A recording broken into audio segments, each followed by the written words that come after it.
નમસ્કાર સાથી મિત્રો, વિજય બારૈયા.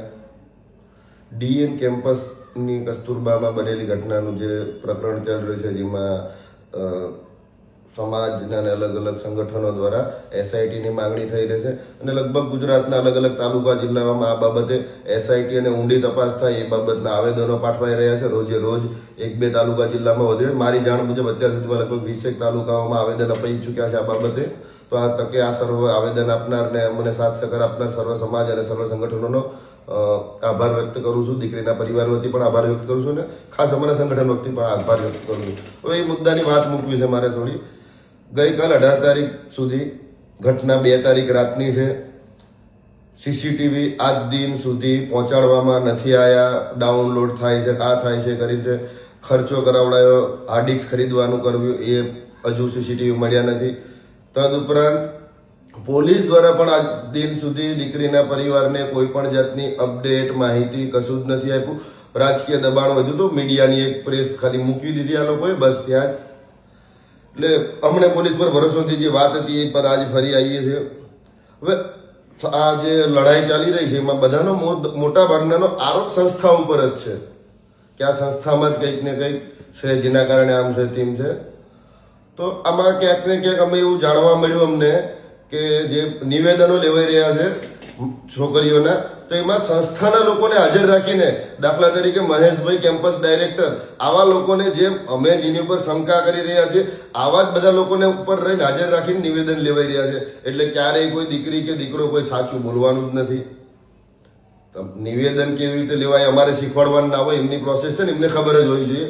તો નિવેદનમાં સંસ્થાના લોકો અને લેડીઝો એમની રાખી અને આવા લોકોની સામે રૂબરૂ નિવેદન લેવાયા.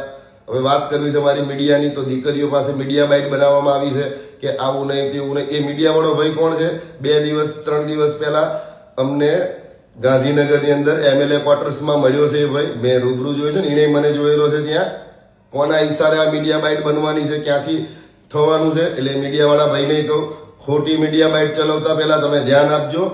દીકરીઓનો સવાલ છે, તમારે નાના મોટા કોઈ ચાર્જ લઈને જે તમે એડવર્ટાઇઝિંગનું કામ કરો છો, તમારો બિઝનેસ છે, અમને એમાં કોઈ વાંધો નથી.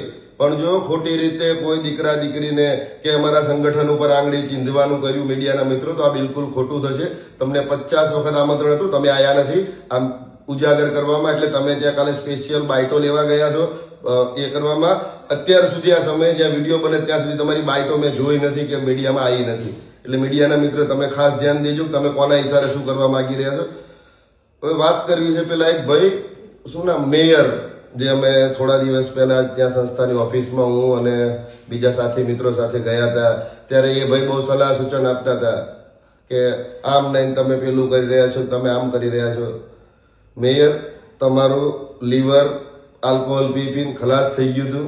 એ લીવર બદલવાના પૈસા ક્યાંથી આવ્યા? બધાએ દાન આપ્યું.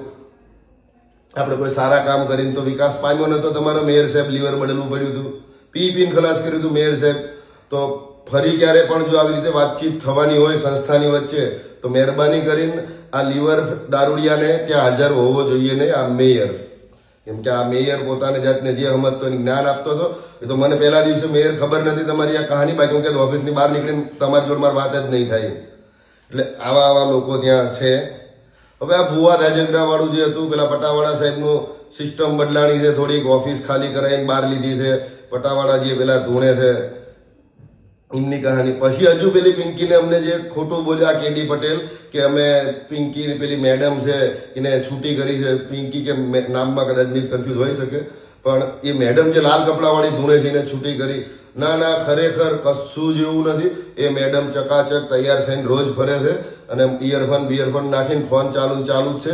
મેડમનો ફોન બદલાયો છે, એ ડેટા હજુ લેવામાં આવ્યા નથી કે લીધા હશે, પોલીસનો વિષય છે, એમને લીધા કેમ અમને માહિતી નથી આમાં અપડેટ કરી.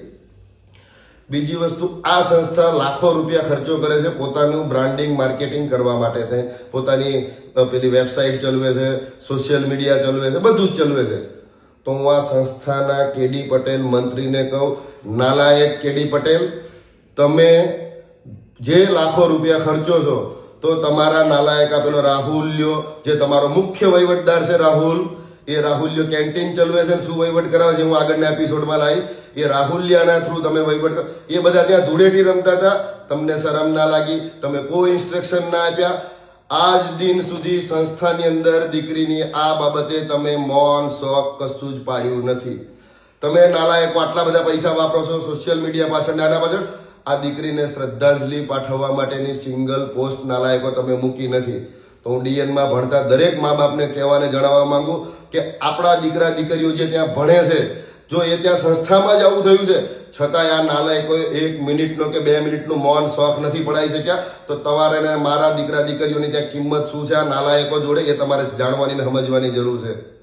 સંસ્થાના લીડર કેમ ઓર્ડર ના કર્યો કે ભાઈ મૌન પાડવાનું છે, કેમ આપણે તમે પેમ્પલેટ ના છપાયા અથવા પેમ્પલેટ ના છપાય સોશિયલ મીડિયામાં પોસ્ટ કેમ ના મૂકી કે ભાવપૂર્ણ શ્રદ્ધાંજલિ કે આમ તેમ. એટલે ક્યાંક ને ક્યાંક તમારી મેલી મુરાદ છે અને નિવેદનમાં તમે આ લોકોને હાજરીમાં નિવેદન લેવાઈ રહ્યા છે. મીડિયાને લઈને તૈયારી થઈ રહી છે. જેટલી તૈયારી કરવી એટલી કરો. તમારા એક એક કાળા ચિઠ્ઠા ખોલવામાં આવશે અને ખોલીને જ રહીશું. બીજી વાત કે આંદોલન આપણું અટક્યું નથી, કન્ટિન્યુ ચાલુ છે. આપણે ટૂંક જ સમયમાં આણંદની અંદર કેન્ડલ માર્ચ કાઢવાનું સંગઠને નિર્ણય લીધો છે.